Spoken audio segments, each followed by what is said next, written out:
কতটুকু মানুষের মধ্যে সহনশীল, কতটুকু মসজিদ মাদ্রাসায় দানশীল, কতটুকু বলবল লাগে আবার উঠানো ওরা অনেক মানুষে কই আমাদের দিকে যাও,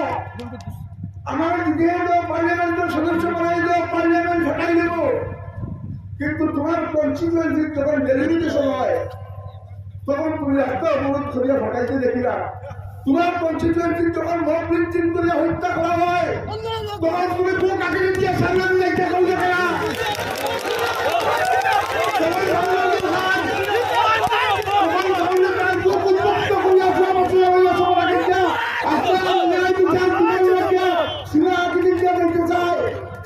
তখন নির্বিচারে মুসলিমগুলো হত্যা করে তখন আসামের মধ্যে একমাত্র মানুষ চলছে ওই মুরব্বী